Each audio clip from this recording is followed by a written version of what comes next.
സ്ത്രീ ശാക്തീകരണം, ഭവന നിർമ്മാണം, തൊഴിൽശേഷി വികസനം, ഡിജിറ്റൽ സാക്ഷരത എന്നീ മേഖലകൾക്ക് ഊന്നൽ നൽകിക്കൊണ്ട് പെരിന്തൽമണ്ണ ബ്ലോക്ക് പഞ്ചായത്തിന്റെ 2026-27 സാമ്പത്തിക വർഷത്തെ ബജറ്റ് അവതരിപ്പിച്ചു.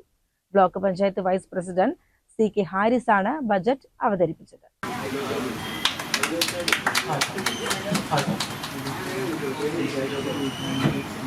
29,53,63,110 രൂപ വരവും 25,60,40,555 രൂപ ചിലവും 3,93,22,555 രൂപ മിച്ചവും പ്രതീക്ഷിക്കുന്ന വികസനോന്മുഖമായ ബജറ്റാണ് ഭരണസമിതി മുന്നോട്ട് വച്ചിരിക്കുന്നത്.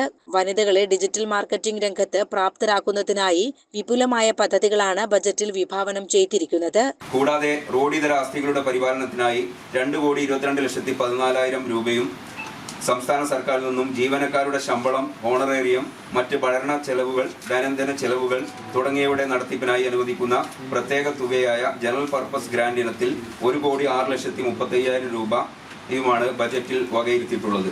വനിതാ ഡിജിറ്റൽ മാർക്കറ്റിംഗ് യൂണിറ്റിലൂടെ സ്വയം തൊഴിൽ സംരംഭങ്ങളുടെയും സ്റ്റാർട്ടപ്പുകളുടെയും ഉൽപ്പന്നങ്ങൾക്ക് ഓൺലൈൻ വിപണി കണ്ടെത്താനും ബ്രാൻഡിങ്ങിനും സഹായം നൽകും. ഇതിനായി ബ്ലോക്ക് തലത്തിൽ ഡിജിറ്റൽ സപ്പോർട്ട് ഡെസ്ക് രൂപീകരിക്കും. കൂടാതെ സ്ത്രീകൾക്ക് നിയമപരവും മാനസികവുമായ പിന്തുണ നൽകുന്നതിനായി വനിതാ ഫെസിലിറ്റേഷൻ സെന്ററുകളും സ്ഥാപിക്കും. ഗാർഹിക പീഡനം തടയുന്നതിനും മാനസികാരോഗ്യ കൗൺസിലിംഗിനും ഇവിടെ സൗകര്യമുണ്ടാകും. ഭവനരഹിതരായ കുടുംബങ്ങൾക്ക് സുരക്ഷിതമായ പാർപ്പിടം ഉറപ്പാക്കുന്നതിനായി 2 കോടി രൂപയാണ് ബജറ്റിൽ നീക്കിവച്ചിരിക്കുന്നത്.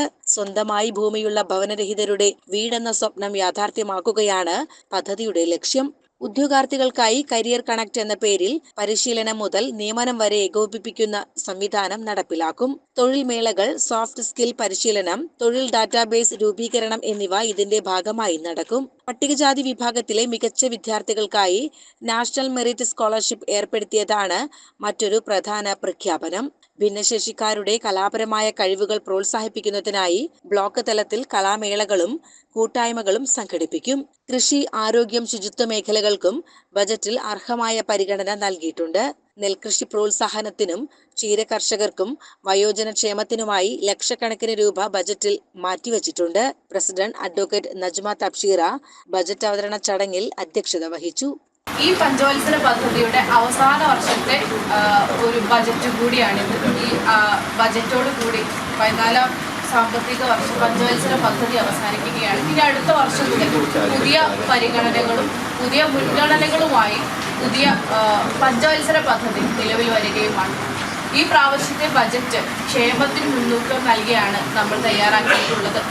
CCN പെരിന്തൽമണ്ണ.